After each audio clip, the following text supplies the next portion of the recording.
The lawyer's voice was calm and professional when she called me that Wednesday afternoon. "Mrs. Henderson, I'm afraid there's been an irregularity with your mother's will. We need you to come into the office as soon as possible." Irregularity. Such a polite word for what I would discover. Such a gentle way to tell me that everything I thought I knew about my family was about to shatter into 1,000 pieces. My mother had died 3 weeks earlier, peacefully, in her sleep, at the age of 78. We'd had time to say goodbye, time to tell her we loved her, time to hold her hand as she slipped away from this world into whatever comes next. The grief was still fresh, still raw. I was still finding her reading glasses in odd places around her house, still smelling her perfume on the sweater she'd left draped over her favorite chair, still reaching for the phone to call her before remembering she wouldn't answer. And now this, an irregularity. I sat in that lawyer's office 3 days later, my sister Beth beside me, both of us confused and worried. The lawyer, Ms. Patricia Chen, had papers spread across her desk, official documents with stamps and signatures and legal language that made my head spin. "I'm going to be direct with you," she said, folding her hands on top of the papers. "The will that was submitted for probate is not the will your mother signed in this office 2 years ago." The room went very quiet. "What do you mean?" Beth asked. "How is that possible?" Ms. Chen pulled out 2 documents, placed them side by side. "This is the original will, the one I witnessed and notarized. And this is the document that was submitted last week. They're similar, but there are significant differences, most notably in the distribution of assets." I stared at the papers. They looked the same to me. Same format, same type. My mother's signature at the bottom of both. "I don't understand," I said. "The original will divided your mother's estate equally between you and your sister, with small bequests to her grandchildren. The submitted will leaves everything to one person." She paused. "Your daughter, Jessica." The world tilted sideways. "That's impossible," I said. "My mother wouldn't. She loved both of us equally. She would never cut Beth out. She would never." But Ms. Chen was shaking her head. "I'm very sorry, Mrs. Henderson, but the signature on the submitted will is forged. I'm certain of it. And I've already contacted the authorities. My daughter, my Jessica, 28 years old, my only child, the girl I raised and loved and sacrificed everything for, had forged my mother's will, had tried to steal her grandmother's entire estate, had betrayed us all in the worst way possible. My name is Margaret, and this is the story of how my daughter tried to take everything, and how I learned that sometimes the people who hurt us most are the ones we thought we knew best. Let me tell you about my family, about who we were before everything fell apart. I grew up in a small town in Pennsylvania, the oldest of 2 daughters. My mother, Helen, was a school teacher. My father died when I was 12, a heart attack that took him suddenly, leaving my mother to raise Beth and I alone. She did a beautiful job. She worked full-time, took extra tutoring jobs in the evenings, made sure we had everything we needed. She taught us about honesty, integrity, hard work. She taught us that family was everything, that we took care of each other, no matter what. Beth was 4 years younger than me. Growing up, we were close. Not best friends exactly, but sisters in the truest sense of the word. We fought over clothes and bathroom time and whose turn it was to do dishes. But we also protected each other, confided in each other, loved each other in that easy, uncomplicated way that children love.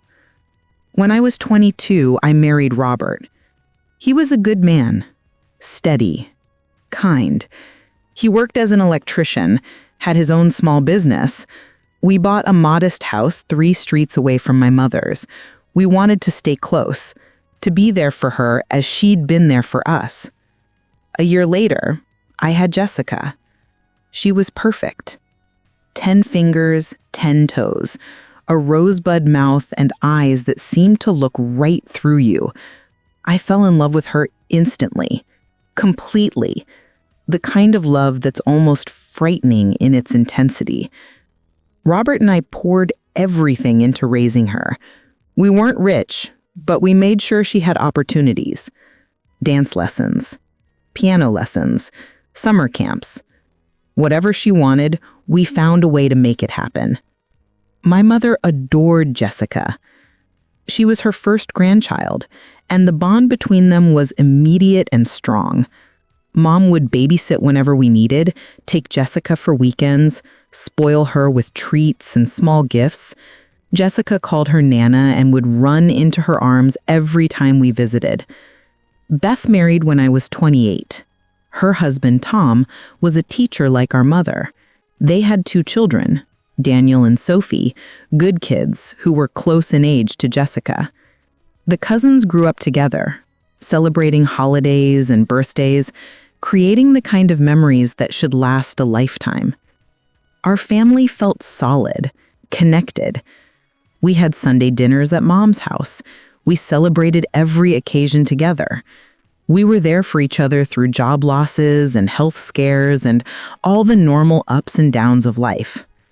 Jessica grew up surrounded by this love. She had 2 parents who doted on her, a grandmother who treated her like she hung the moon, an aunt and uncle and cousins who were always around. Maybe we loved her too much. Maybe we gave her too much. Maybe that's where things started to go wrong. Looking back now, I can see the warning signs. Little things that I dismissed or explained away because I didn't want to see the truth. When Jessica was 8, money went missing from my purse. $20. I asked her about it and she looked me right in the eye and said she didn't know anything about it. I believed her. Of course I believed her.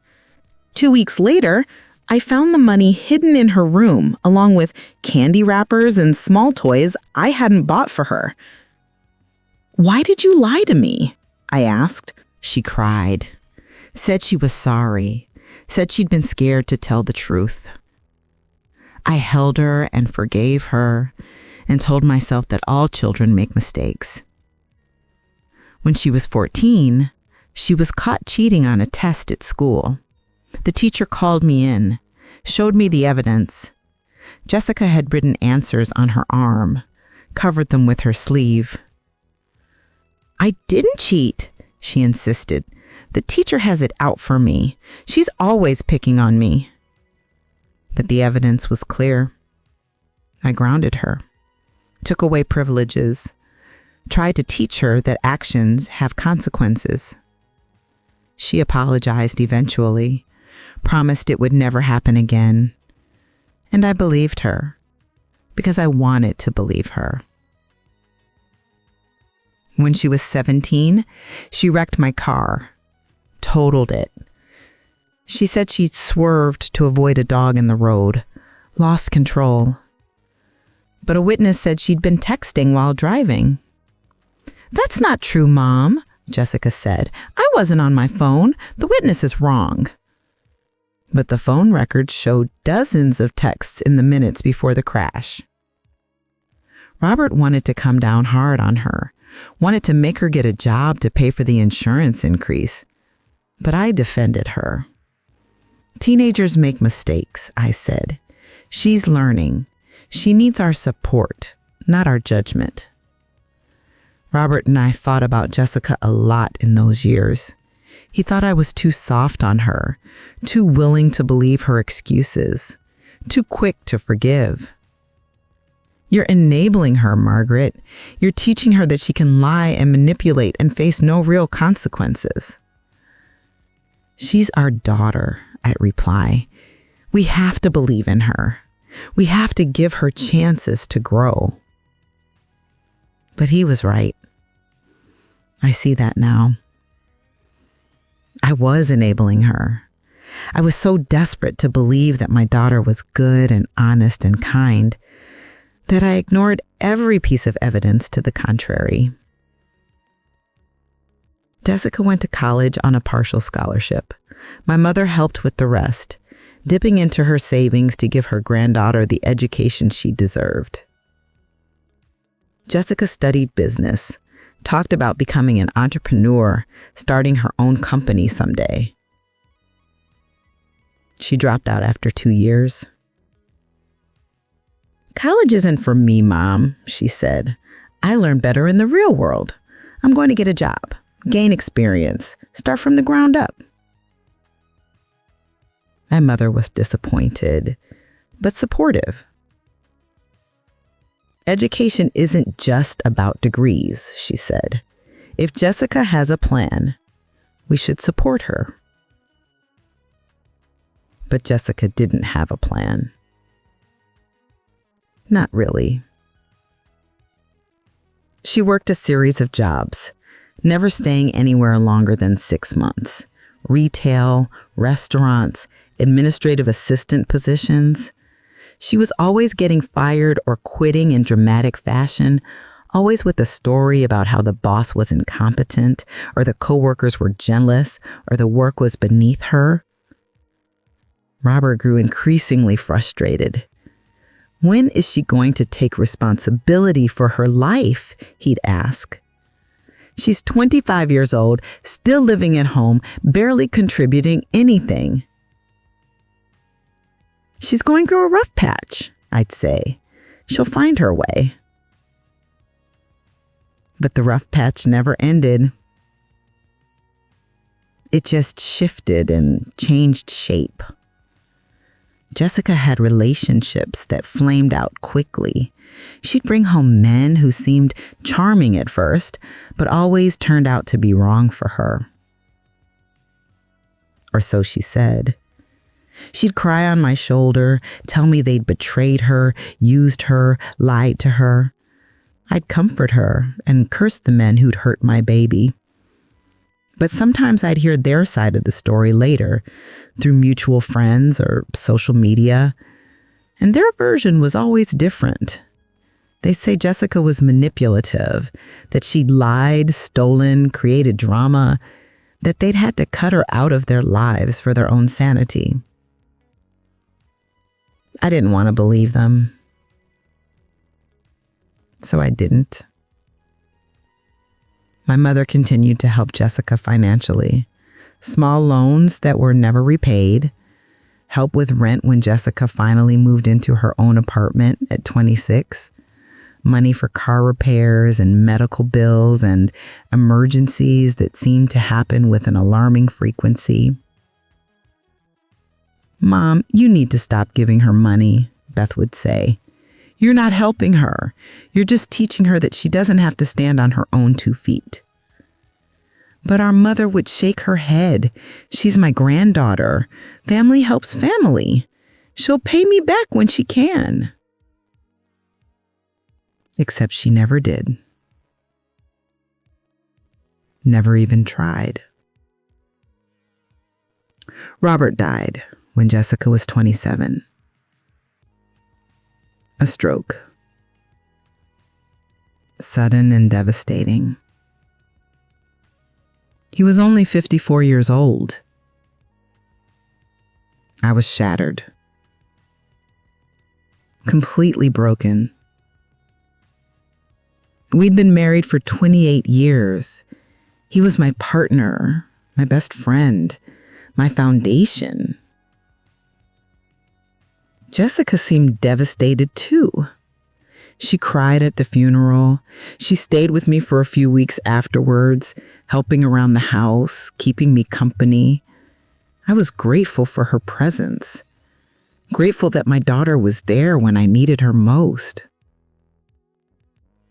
But after Robert's life insurance paid out, after I had some financial stability again, Jessica started asking for money more frequently. Larger amounts. I need $5,000, Mom. I'm starting a business. I have investors interested, but I need startup capital. I need $3,000, Mom. I'm behind on rent. If I don't pay, I'll be evicted.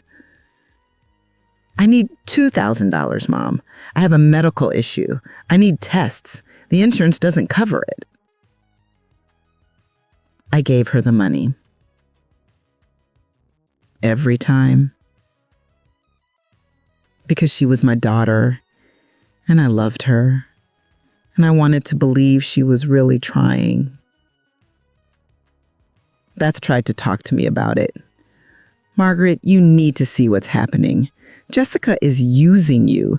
She's always used you, and now that Robert's gone, there's no one to call her out on it. You don't understand, I'd say. She's going through a hard time. She's grieving her father. She needs support. She needs boundaries, Beth would reply. And you need to stop being blind to who she really is. We fought about it, Beth and I. The kind of fights we'd never had before. It created distance between us. Tension at family gatherings. My mother, caught in the middle, tried to keep the peace. Beth is just worried about you, Mom would say gently. Maybe you should listen to her concerns. But I couldn't. I wouldn't. Jessica was my daughter. My only child. All I had left of my marriage to Robert. I had to believe in her. My mother got sick a year after Robert died. Lung cancer. She never smoked a day in her life, but sometimes that's just how it goes. The doctors gave her a year, maybe 2 with treatment. She chose treatment, chemotherapy, radiation. She fought hard. Beth and I took turns taking her to appointments, staying with her on the bad days, celebrating the good ones.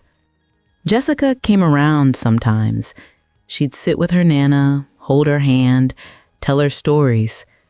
My mother would light up when Jessica visited. She's a good girl, Mom would say. She's just trying to find her way. I wanted to believe that was true. During this time, my mother updated her will. She told Beth and me about it one Sunday afternoon. I want you both to know that I've divided everything equally between you two, she said. The house, the savings, everything, split right down the middle. I've also left small amounts for each of the grandchildren, $5,000 each, something to remember me by. We didn't want to talk about it. We didn't want to think about losing her. But she insisted. I need to know that my affairs are in order, she said. I need to know that you two will be taken care of, that there won't be any confusion or conflict when I'm gone. She made us promise to take care of each other, to stay close, to remember that family was everything. We promised. Of course we promised. My mother lived for 18 months after her diagnosis, long enough to see one more Christmas, one more spring, one more summer garden blooming in her backyard. Jessica was attentive during those final months, more attentive than she'd been in years. She'd visit often, sometimes staying overnight to help with Mom's care. She'd make her tea, read to her, keep her company. I was touched.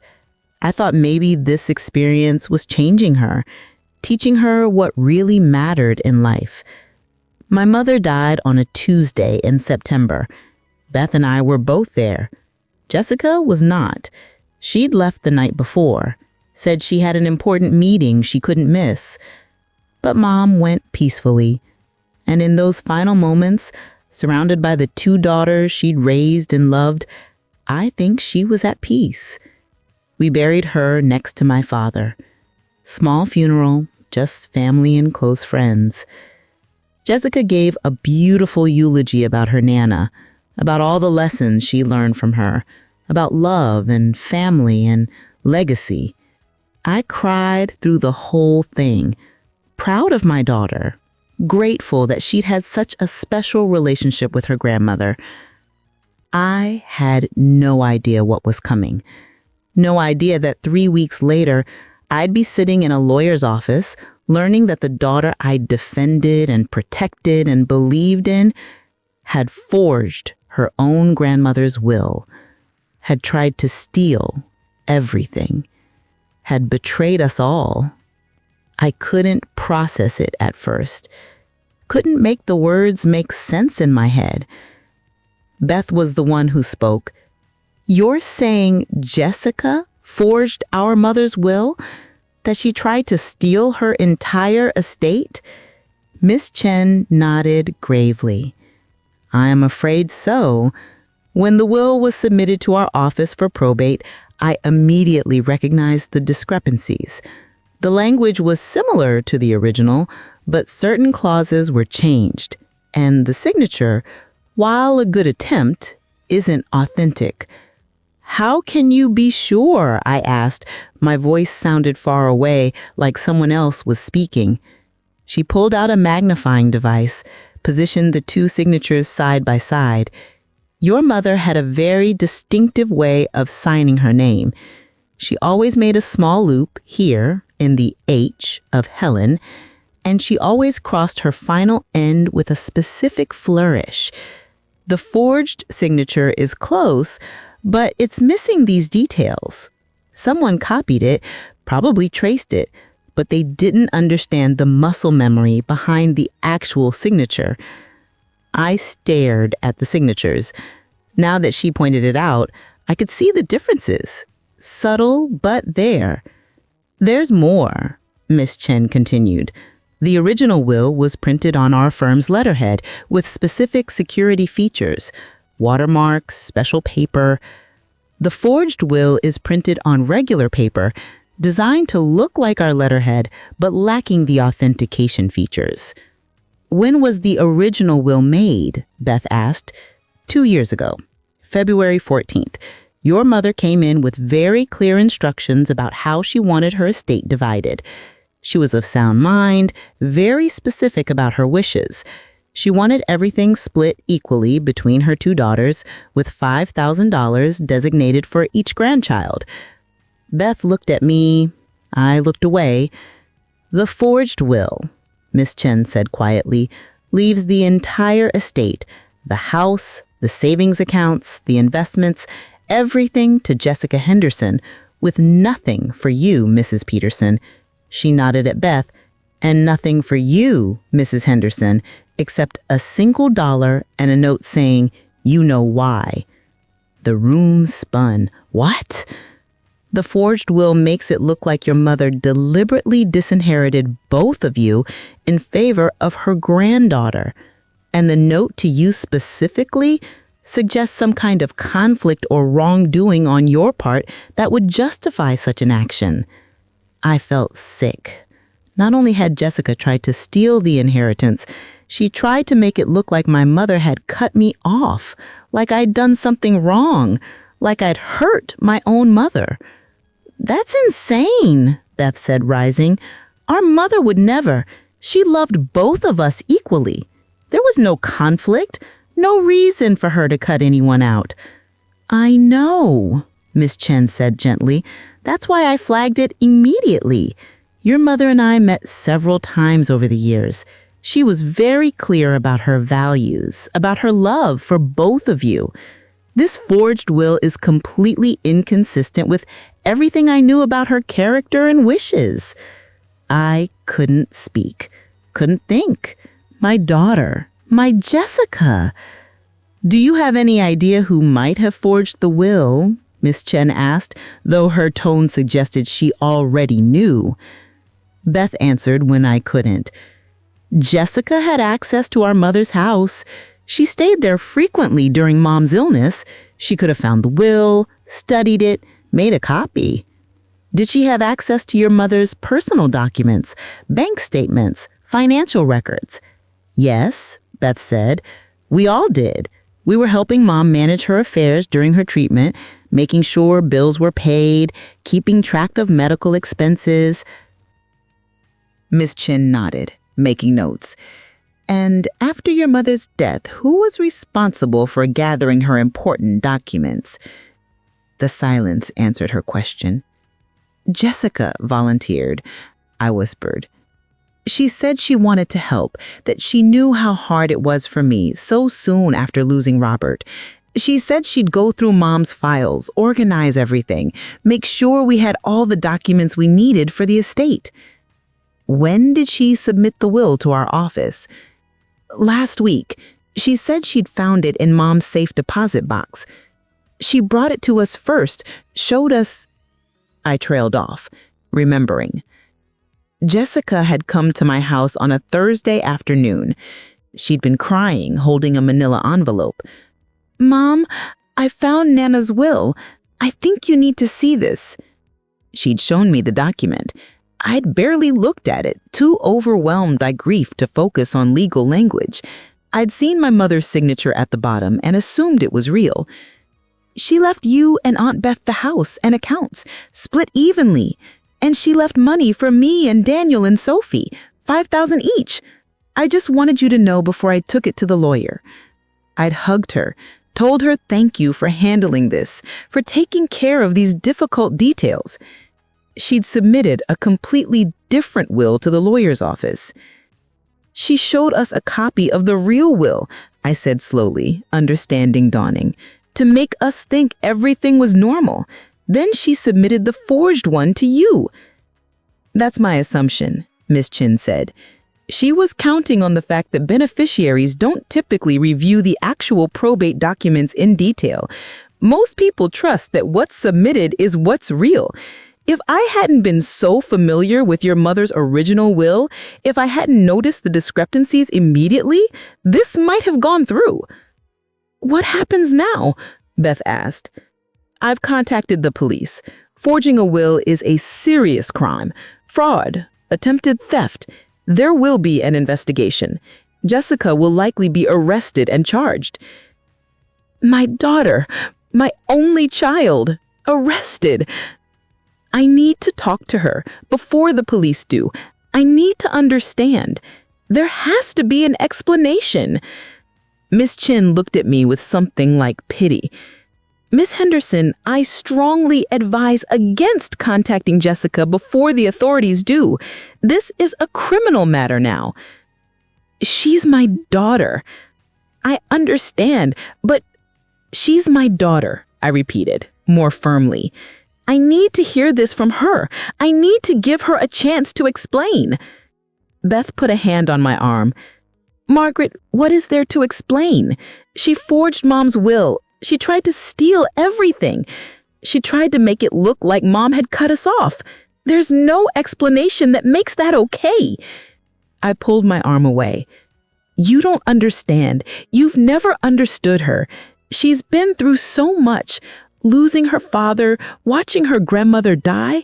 Maybe she wasn't thinking clearly. Maybe she made a mistake. A mistake? Beth's voice was sharp now. Margaret, listen to yourself. This wasn't a mistake. This was calculated, planned. She studied the original will, created a forgery, showed us a fake copy while submitting a different version to the lawyer. That's not a mistake. That's deliberate fraud. You've always been hard on her. And as the words left my mouth, I knew how ridiculous they sounded, how desperate.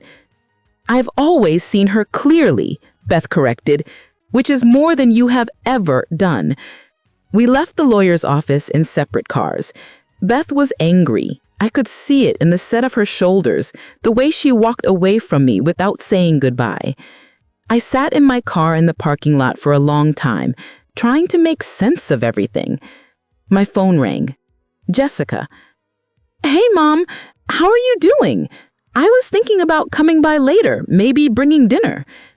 How could she sound so normal, so cheerful, like she hadn't just tried to steal her grandmother's entire estate?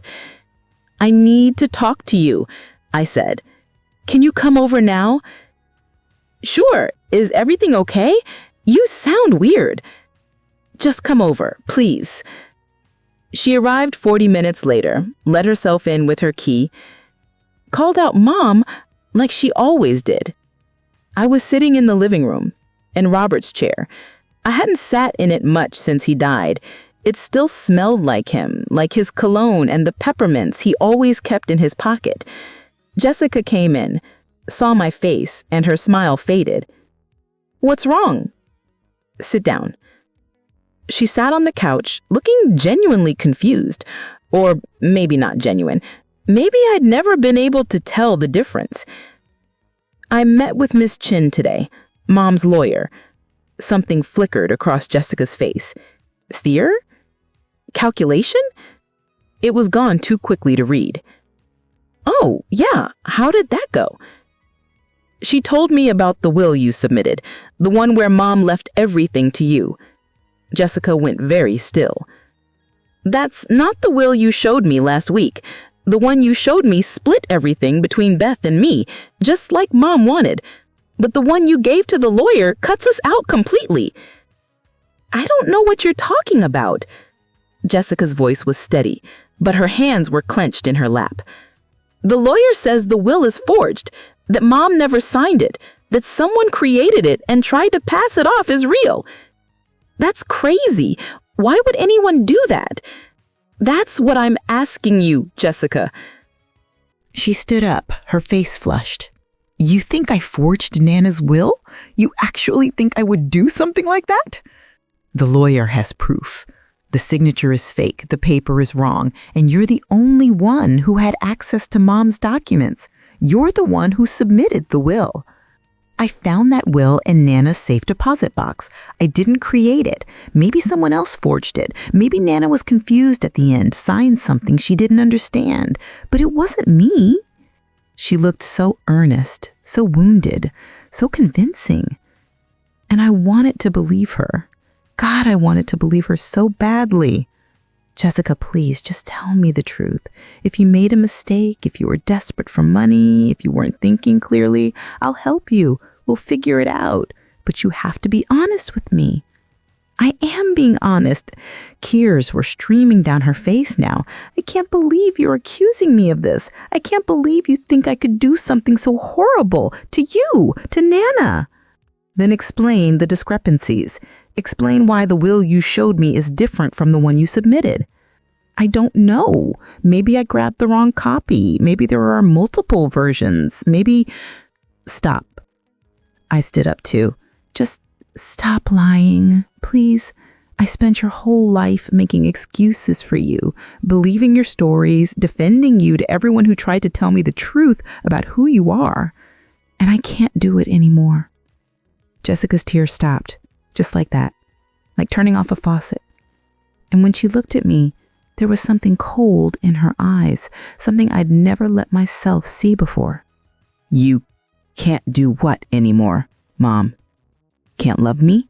Can't support me? Can't be on your side for once in your life? I've always been on your side. That's the problem. I've been on your side even when you were wrong, even when you were lying, even when you were hurting people. I haven't hurt anyone.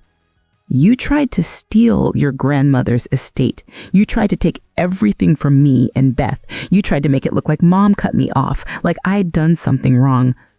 Maybe you did do something wrong, Jessica said, and her voice was sharp now, mean. Maybe Nana finally saw you for what you really are, always judging me, always disappointed in me, always wishing I was more like Daniel and Sophie. That's not true, isn't it? You think I don't hear it in your voice every time we talk? You think I don't see it in your eyes? I'm a disappointment to you. I always have been. You're my daughter. I love you. You love who I want me to be, not who I am. We stared at each other across the living room, across a chasm that had always been there, but that I had refused to acknowledge. Did you forge the will? I asked one more time. Yes or no? She smiled. It didn't reach her eyes. What does it matter what I say? You've already decided I'm guilty. The lawyer's decided. Aunt Beth certainly has. So why should I bother defending myself? Because you're my mother, and I'm giving you a chance to tell the truth. The truth, she repeated. You want the truth? Fine. Yes, I forged the will. I studied Nana's signature for weeks. I found templates online, matched the format. I created a document that would give me everything, because why not? Why shouldn't I get it? I'm the one who spent time with her at the end. I'm the one who sat with her, took care of her. You and Aunt Beth were so busy grieving and feeling sorry for yourselves. I actually did the work. My legs went weak. I sat down hard in Robert's chair. And you know what the best part was? It almost worked. If that lawyer hadn't been so thorough, if she'd just rubber stamped the probate like most of them do, I would have gotten everything. The house, the money, all of it. Enough to finally start my life, to finally be free of having to beg for scraps from you and everyone else. Free of me? Yes, Mom. Free of you. Free of your disappointed looks and your passive-aggressive comments and your constant comparisons to perfect Beth and her perfect children. Free of having to pretend to be someone I'm not just to get a little approval, a little support. I've given you everything, your whole life, everything I had. You gave me guilt and conditions and loans that came with lectures. You never just helped because you loved me. It was always about teaching me a lesson, always about trying to change who I am. That's not fair, isn't it? She grabbed her purse, headed for the door. The police are going to come for me. The lawyer told you that, right? I'm going to be arrested, charged. Maybe I'll go to jail. And you know what? I don't even care anymore.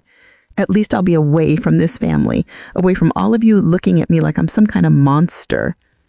Jessica, wait! But she was already gone. The door slammed behind her. Her car started, drove away. I sat alone in Robert's chair and finally let myself cry. Not just for my mother, not just for the betrayal, but for my daughter. For the little girl she'd been, for the person I'd always hoped she'd become, and for the truth I'd been running from her entire life, that I didn't know her at all, that maybe I never had. Jessica was arrested 2 days later at her apartment, early morning. The police called to inform me as her next of kin. Your daughter's been charged with forgery, fraud, and attempted theft, the officer said. His voice was professional, but not unkind. She's being processed now. She'll have a bail hearing this afternoon. I thanked him, hung up, sat at my kitchen table, and stared at nothing. Beth called an hour later. I heard. The police contacted me too, since I'm named in the will. Are you okay? No, I said. It was the most honest I'd been with her in years. Do you need me to come over? No, I need time. There was a pause. Then Beth said gently, Margaret, I know this is hard. I know you love her, but she did this. She made these choices, and now she has to face the consequences. I know. Do you? Because for years, you've been protecting her from consequences, making excuses, bailing her out. And maybe if someone had held her accountable earlier, it wouldn't have gotten this far. I wanted to argue, to defend myself, but I couldn't. Because she was right. I need to go, I said. Okay, but Margaret, I'm here. When you're ready to talk, I'm here. After we hung up, I sat in the silence of my house and thought about all the times I'd chosen Jessica over everyone else. Over Beth, over Robert, over my own better judgment. I thought I was being a good mother, loyal, supportive, loving. But maybe I'd just been scared. Scared that if I held her accountable, she'd stop loving me.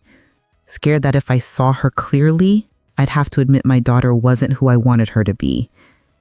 Scared that her failures were somehow my failures too. My phone rang, a number I didn't recognize. Mrs. Henderson? This is Detective Sarah Morrison. I'm investigating your daughter's case. I was hoping you could come down to the station to answer a few questions. Am I in trouble? No, ma'am, nothing like that. We just need to establish a timeline, get some background information. It would be very helpful. I went. What else was I going to do? Detective Morrison was a woman in her 40s with tired eyes and a kind smile. She sat me down in a small interview room with coffee I didn't drink and asked me questions about Jessica's relationship with my mother, about the will, about who had access to what. I answered honestly. All of it. Even the parts that made me look foolish.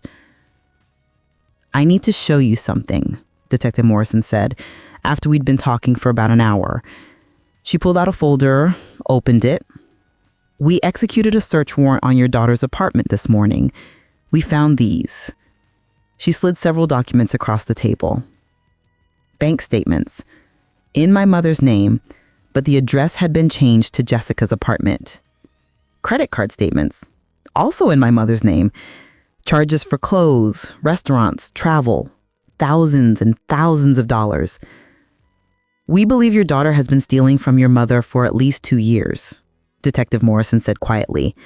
She changed the mailing address on several of your mother's accounts. She had checks printed with your mother's information but sent to her own address. She made charges on your mother's credit cards. The total amount we've identified so far is approximately $85,000. The room tilted. That's not possible. My mother would have noticed. She was sick, but she wasn't incapacitated. She managed her own finances. Did she? Or did your daughter convince her that she was helping? I thought about all those times Jessica had volunteered to help Nana with her bills, to go through her mail, to simplify her finances during her illness. She was stealing from her own grandmother while she was dying, I whispered. I'm afraid so. And there's more. Detective Morrison pulled out another document. We found a life insurance policy in your mother's name, taken out 18 months ago, $250,000, with Jessica listed as the sole beneficiary. My mother didn't have a life insurance policy, just the small one through her teacher's pension, $10,000 split between Beth and me. This is a different policy from a different company. The signature on the application is your mother's, or appears to be. Another forgery? We're having it analyzed, but yes, we believe so. Your daughter has been planning this for a long time, Mrs. Henderson. The will was just the final piece. She'd already stolen significant money from your mother. She'd already set herself up as the beneficiary on a forged life insurance policy. The will would have given her the house and remaining assets. She was trying to take everything. I couldn't breathe. Couldn't process it. My daughter, my Jessica, had spent 2 years systematically stealing from her dying grandmother, had forged documents, had lied and manipulated, had planned to take everything.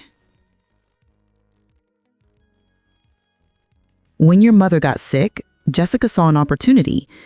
She positioned herself as the helpful granddaughter, the one who was there taking care of things, and she used that access to commit fraud on a massive scale. Did my mother know? I asked. Before she died, did she know what Jessica was doing?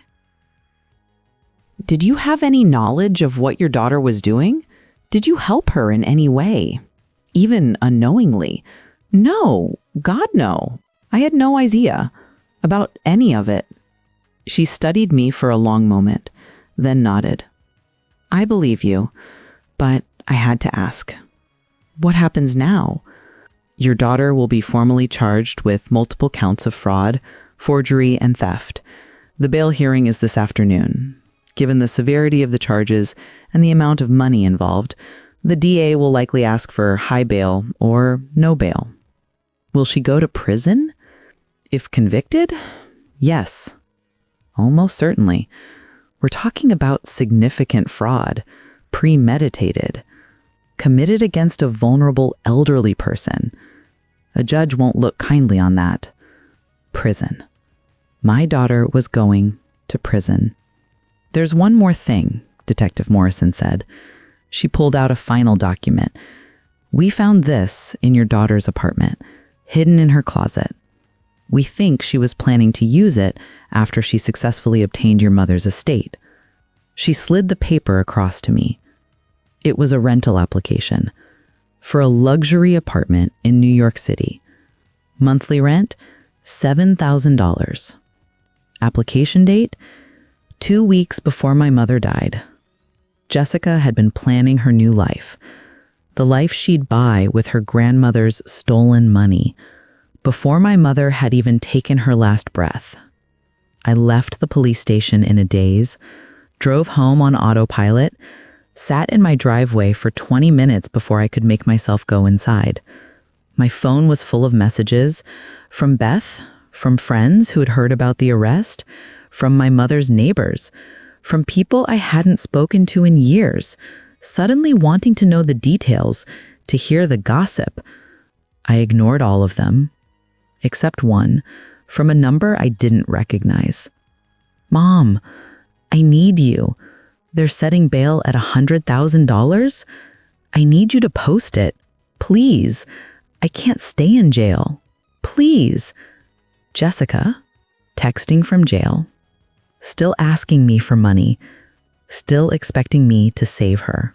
She's sitting in jail because she committed crimes, multiple, serious crimes, against our mother, against us.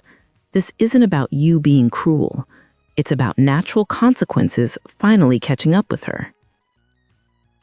I keep thinking about when she was little, when she was sweet and funny and full of potential.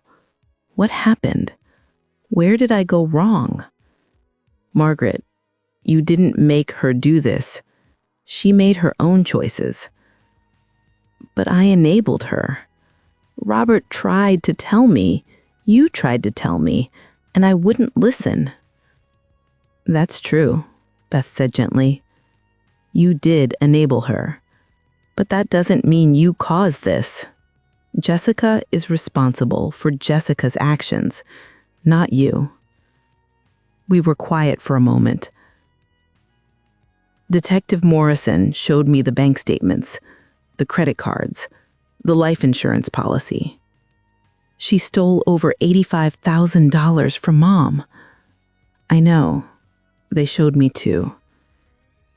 Beth, Mom died with almost nothing in her savings account, remember? We were surprised because we thought she had more set aside. We thought maybe her medical bills had been higher than we realized. It wasn't medical bills. It was Jessica. All those years, Mom helped her, gave her money, paid for things, and Jessica repaid her by stealing everything she had left. I know. I gave her money too, so much money, and she was stealing the whole time. She didn't need my help. She had Mom's credit cards, Mom's bank accounts. She just took from both of us. I started crying then, really crying, for the first time since this all started. I'm so sorry, I said, for not seeing it, for not protecting Mom, for defending Jessica when I should have been listening to you. You were her mother. You loved her. You wanted to believe the best. I understand that.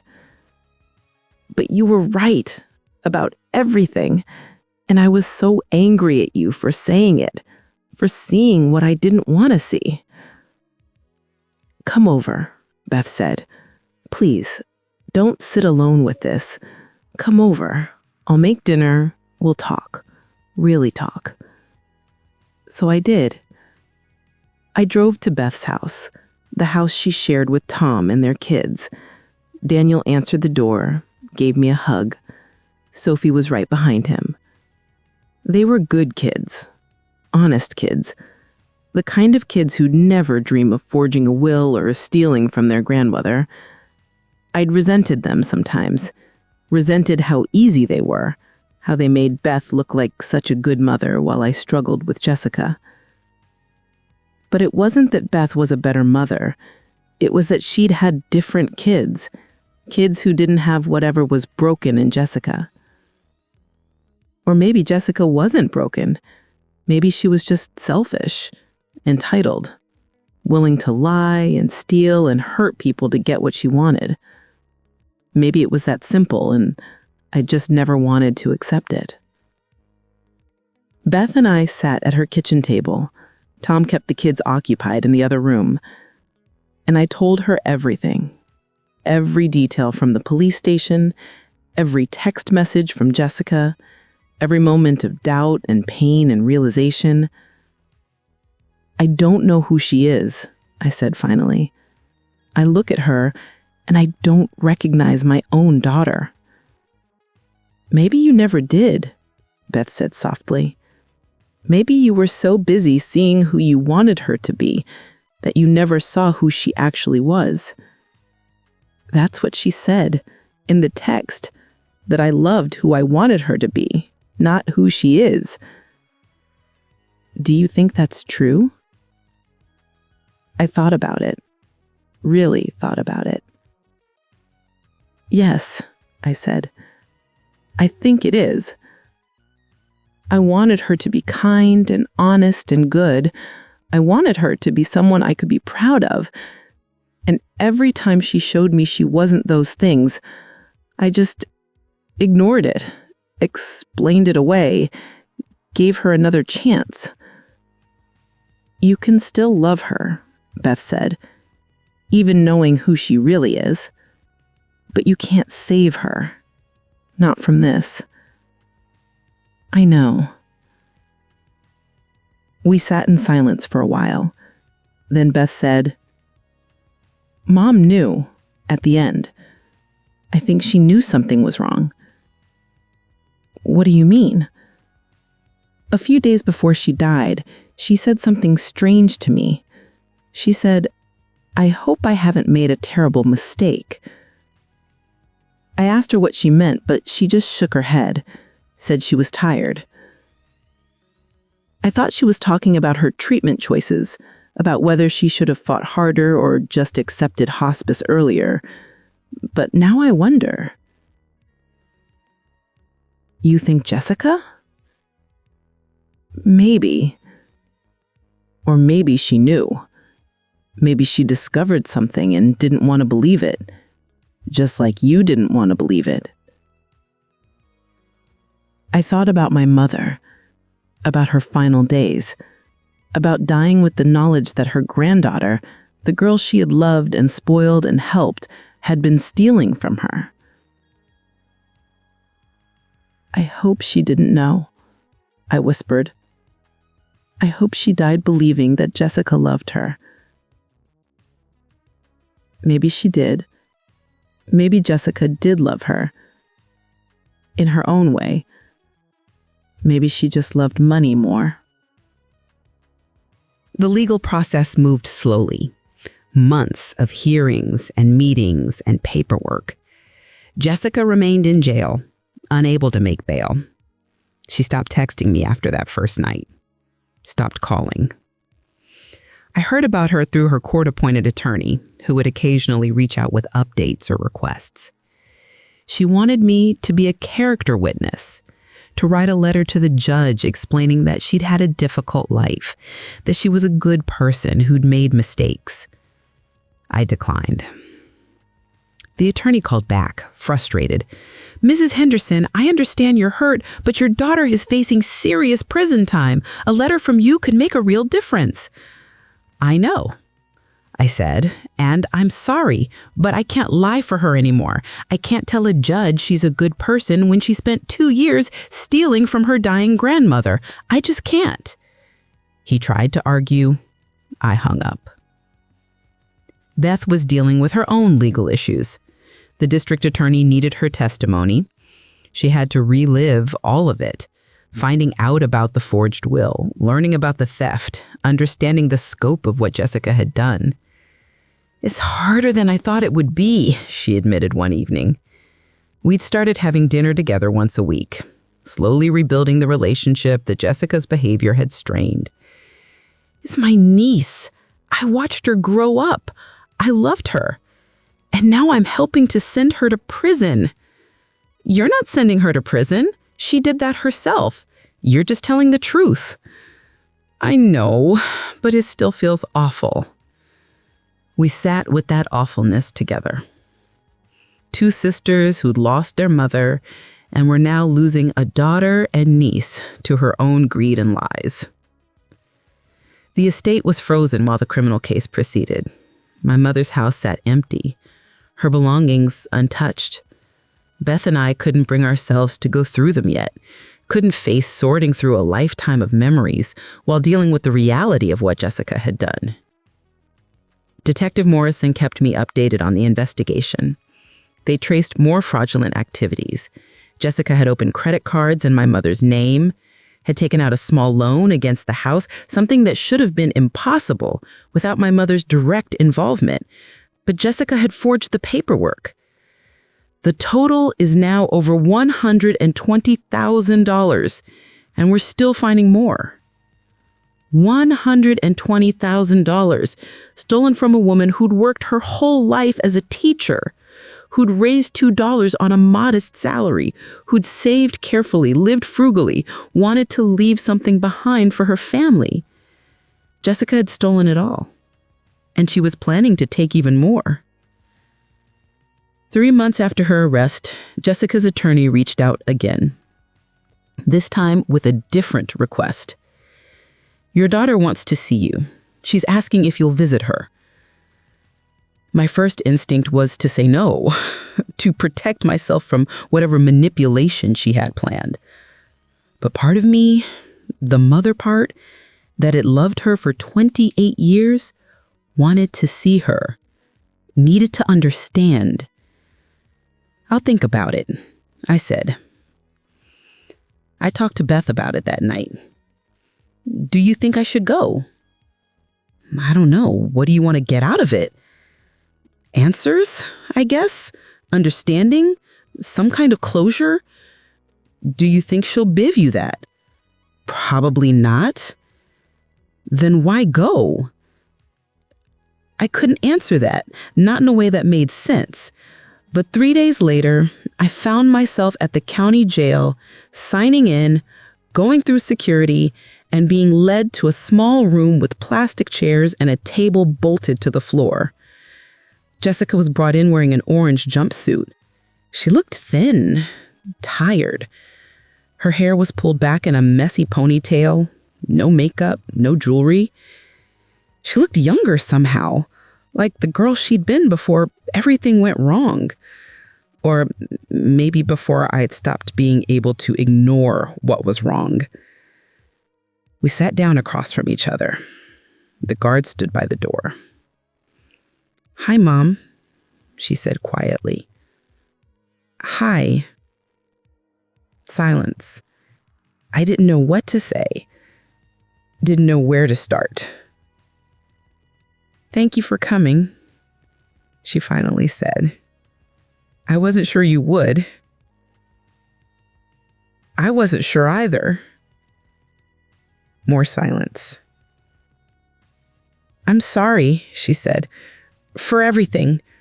For what I did, for hurting you and Aunt Beth, for all of it." I wanted to believe her, wanted to hear real remorse in her voice, real understanding of what she'd done. But I'd spent too many years believing her apologies. "Are you sorry you did it, or sorry you got caught?" She looked down at her hands. "Both, I guess. Is that honest enough for you? It's more honest than you've been in a long time." "I didn't mean for it to go this far. It started small. Just a little money here and there. Nana had so much and I was struggling. I thought she wouldn't notice. I thought I'd pay it back. But you didn't pay it back. You took more, and then you forged her will. I know. You stole from her while she was dying, Jessica, while she was sick and scared and needed her family. You sat by her bed, held her hand, and stole from her. Tears were streaming down Jessica's face now. I know it was wrong. I know I'm a terrible person. Is that what you want to hear? I want the truth. I want to know why you did this, why you hurt people who loved you, why money was more important than family. Because I'm tired of being poor. The words burst out of her loud enough that the guard shifted. I'm tired of struggling, tired of scraping by, tired of watching everyone else have nice things while I work dead-end jobs and live in a crappy apartment. I wanted more. I deserved more. So you stole it. Yes, I stole it. And if that makes me a monster, fine. I'm a monster, but at least I'm an honest monster now. I looked at her. Really looked at her, trying to find some piece of the little girl I'd raised. The toddler who'd brought me dandelions from the yard. The kindergartner who'd made me Mother's Day cards covered in glitter. The teenager who'd cried in my arms over her first heartbreak. She was in there somewhere, but buried under so much anger and entitlement and selfishness that I couldn't reach her anymore. Maybe I never could have. Your attorney says you're going to take a plea deal, I said. Yeah, 7 years, could be out in 5 with good behavior. 7 years. She'd be 35 when she got out, middle-aged. Her whole life changed. I'm not going to wait for you, I said quietly. She looked up sharply. What? When you get out, I'm not going to be here waiting. I'm not going to pick you up, take you in, help you rebuild your life. I'm done, Jessica. I have to be done. You're my mother. I am, and I'll always love you because you're my daughter, but I can't have you in my life anymore. You've hurt too many people. You've lied too many times, and I can't keep enabling you. I can't keep making excuses. I can't keep choosing you over everyone else who's been hurt by your choices. She was crying harder now. Please, Mom, please don't do this. I need you. I'll have nothing when I get out. No one. You did this, not me. You made these choices, and now you have to live with the consequences. I said I was sorry. I know, but sorry isn't enough anymore. Sorry doesn't erase the pain you've caused. Sorry doesn't fix the trust you've broken. So that's it? You're just going to abandon me? I'm not abandoning you. I'm protecting myself. There's a difference. We sat in silence. Jessica cried. I felt numb, empty. After a while, I stood up. I should go. Mom, please. I hope you find peace, Jessica. I really do. I hope you use these 7 years to figure out who you want to be, to get help, to change. But I can't be part of that process. I'm sorry. I walked to the door. The guard opened it. I hate you, Jessica screamed behind me. You're a terrible mother. Dad was right about you. I paused, turned back. What did Dad really say about me before he died? She wiped her eyes, smearing mascara across her cheeks. He said you couldn't see me clearly, that you loved me too much to see who I really was, and that it was going to destroy you someday. My throat tightened. He was almost right. But not quite. I do see you now, Jessica. Finally. And it's not destroying me. It's setting me free. I left, walked out of the jail, got in my car, drove home, and cried for 2 hours straight. Not for the daughter I was losing, but for the one I'd never really had. The plea deal was finalized a month later. Jessica pleaded guilty to multiple counts of fraud, forgery, and theft from a vulnerable adult. She was sentenced to 7 years in state prison with the possibility of parole after 5. I didn't attend the sentencing. Beth did. She called me afterward. She looked small, scared. She cried when the judge read the sentence, asked if anyone wanted to speak on her behalf. Did you? No. Neither did Tom, or the kids. The only person who spoke was Nana's neighbor, Mrs. Patterson. She told the judge about how good Nana was, how she'd helped everyone in the neighborhood, how she deserved better than to be betrayed by her own granddaughter. How did she react? She cried more, said she was sorry. The judge didn't seem impressed, told her that stealing from a dying woman was one of the most callous things she'd seen in 30 years on the bench. Good. Margaret, are you okay? Really? I thought about it. I don't know. Some days I am. Some days I'm furious. Some days I just miss her. The her I thought existed. Does that make sense? Perfect sense. With Jessica in prison and the criminal case resolved, we were finally able to settle the estate. The real will, the one my mother had actually signed, was executed. The house and remaining assets were split equally between Beth and me, just like Mom had wanted. Except there wasn't much left. After Jessica's theft, after the legal fees, after paying back the fraudulent loans and credit cards, my mother's carefully saved estate had dwindled to almost nothing. The house was worth something. Beth and I decided to sell it. Neither of us could bear to live there.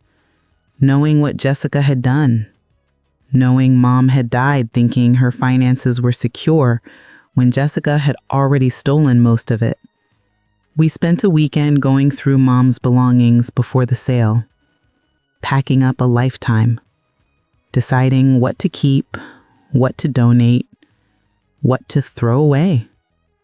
In Mom's bedroom closet, I found a box of photos, old ones from when Beth and I were young. Mom and Dad on their wedding day, Beth and me as toddlers, family vacations and holidays and ordinary moments captured on film. And tucked in the bottom, underneath everything else, I found a letter, addressed to me, in my mother's handwriting. My hands shook as I opened it.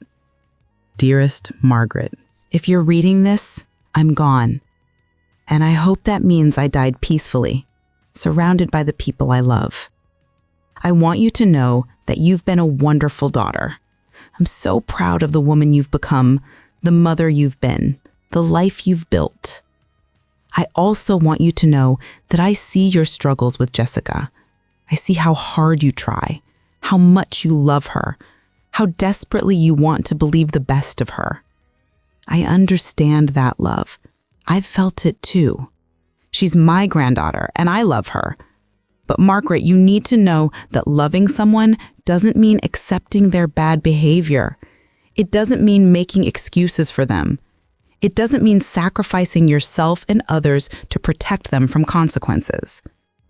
Jessica has made choices, difficult, hurtful choices, and she needs to face the results of those choices, not because we don't love her, but because we do.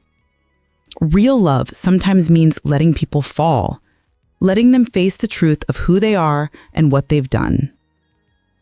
I hope by the time you read this, Jessica has found her way. I hope she's become the person we both want her to be.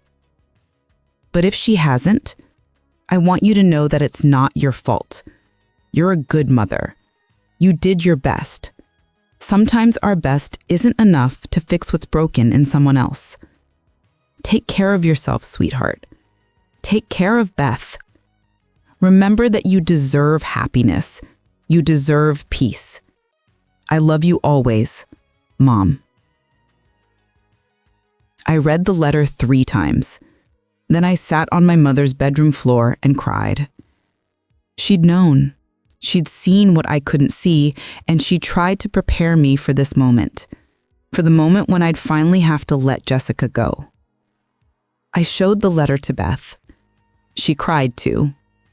She always knew exactly what we needed to hear, she said, even after she was gone. We finished packing up the house, sold it to a young couple with 2 small children. I hoped they'd be happy there. I hoped they'd fill it with better memories than the ones we were leaving behind. Beth and I split the proceeds. It wasn't much, but it was something. A final gift from our mother, one that Jessica's greed hadn't been able to completely destroy. I started therapy. I'd resisted it for years, thinking I could handle everything on my own, but I couldn't anymore. I needed help processing the grief, the betrayal, the guilt, the anger. My therapist, Dr. Ellen Marks, was patient and kind. She let me cry, let me rage, let me work through all the complicated emotions of losing a daughter who was still alive but gone from my life. You're grieving multiple losses, she told me. Your mother, your husband, the daughter you thought you had, the future you thought you'd have. That's a lot to carry. How do I let it go? Slowly, with time, with forgiveness, not for Jessica necessarily, but for yourself.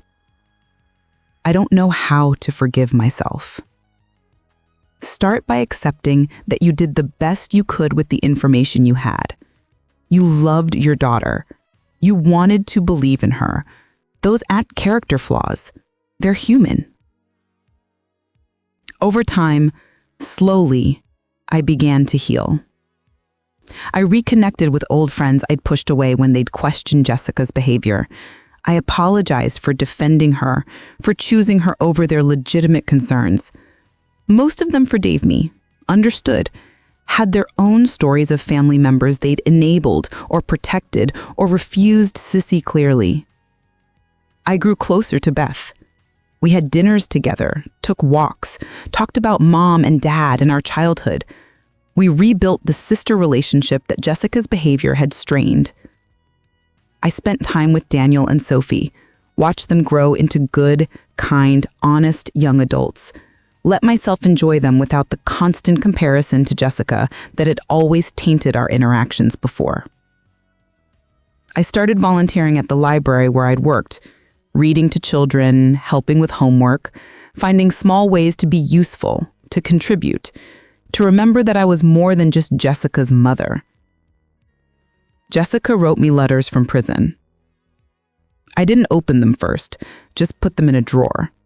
But eventually, curiosity got the better of me. They were angry at first, blaming me for not posting bail, for not helping her, for abandoning her in her time of need. Then they became manipulative, telling me she'd changed. She'd found religion.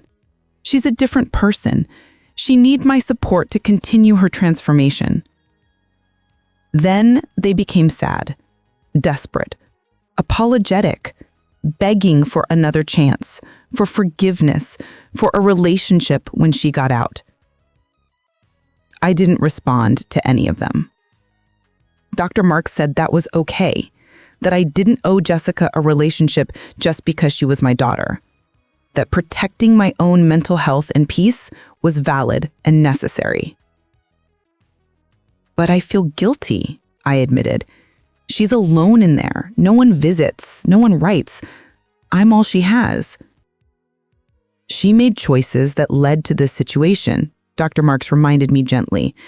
And you've made a choice to protect yourself. Both of those things can be true.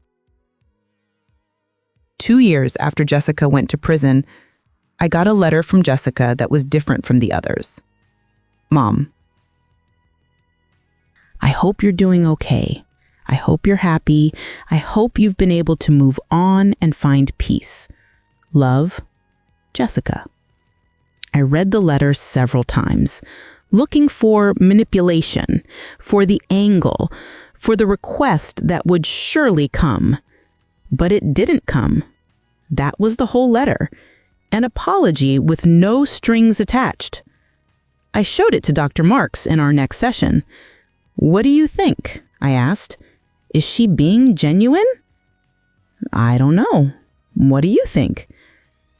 "I think maybe she's actually starting to understand, or maybe she's just gotten better at manipulation. I honestly can't tell anymore." "Does it matter?" "What do you mean? Does it matter if she's genuinely changed or not? Does it change what you need to do for yourself?" I thought about that. No, I guess not. I still need to keep my distance. I still need to protect myself. Even if she has changed, that doesn't mean I have to let her back into my life. Exactly.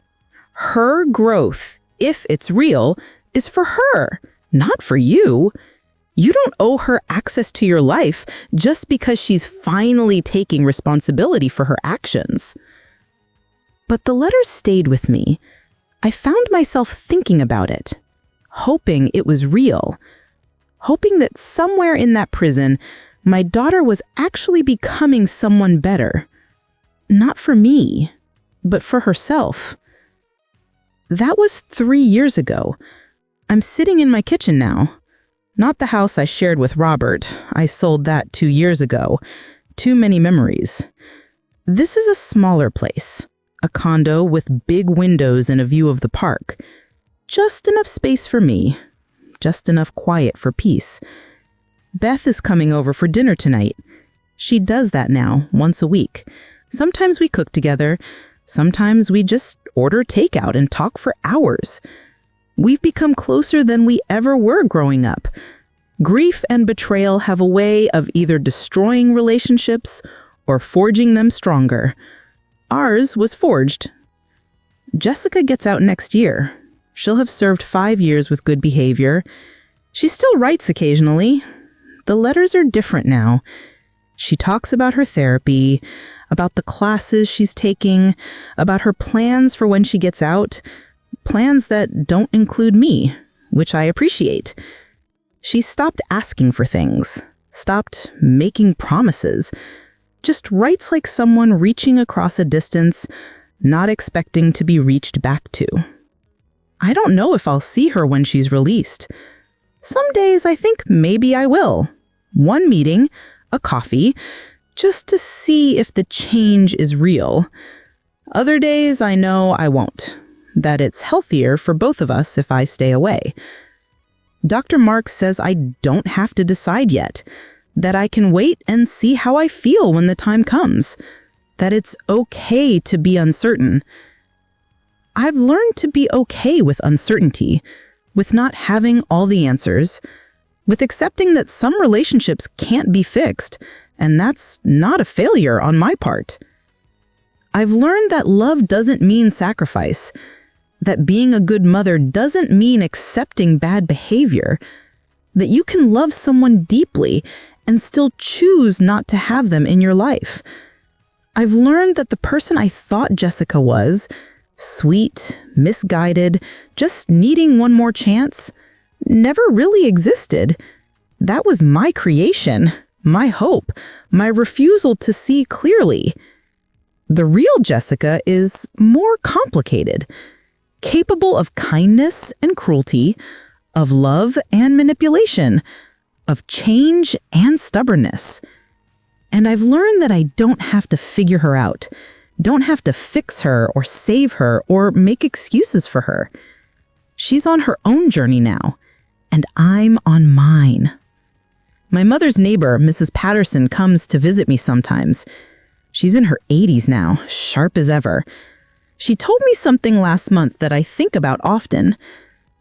"Your mother knew," she said, about Jessica. She figured it out a few months before she died. Found some discrepancies in her bank statements. She was going to confront her, but then she got too sick. She told me she was heartbroken, but she also said she understood. Understood what? That you'd been protecting Jessica your whole life. that you'd need time to see the truth, that she couldn't force you to see what you weren't ready to see. So she left you that letter and hoped you'd find your way. My mother, protecting me even in death, giving me space to learn the lessons I needed to learn in my own time. I visit her grave once a month, bring flowers, tell her about my life, about Beth and the kids. Sometimes I apologize for not protecting her from Jessica, for being so blind. But mostly I thank her for the letter, for understanding, for loving me enough to let me make my own mistakes and find my own way through them. Beth says I'm different now, stronger, more grounded, less apologetic about taking up space in the world. I think she's right. I spent so many years making myself smaller to accommodate Jessica's chaos, smoothing things over, making excuses, trying to keep everyone happy. Now I just try to keep myself at peace. And it's enough, more than enough. It's everything. I don't know what will happen when Jessica gets out. I don't know if she's truly changed or if she's just learned to present better. I don't know if we'll ever have any kind of relationship again. But I know I'm okay either way, because I finally learned the hardest lesson of all. You can't love someone into being who you want them to be. You can't sacrifice yourself enough to fix what's broken in someone else. And you're not responsible for the choices other people make, even when those people are your children. All you can do is love them from a safe distance, wish them well, and build a life that isn't defined by their chaos. I have that now, a life, a real one, with my sister and my friends and my volunteer work and my quiet condo with the big windows. It's not the life I imagined when I held newborn Jessica in my arms 28 years ago.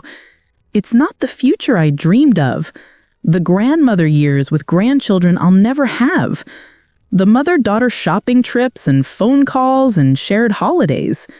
But it's mine, built on truth instead of denial, on boundaries instead of enabling, on self-protection instead of endless sacrifice.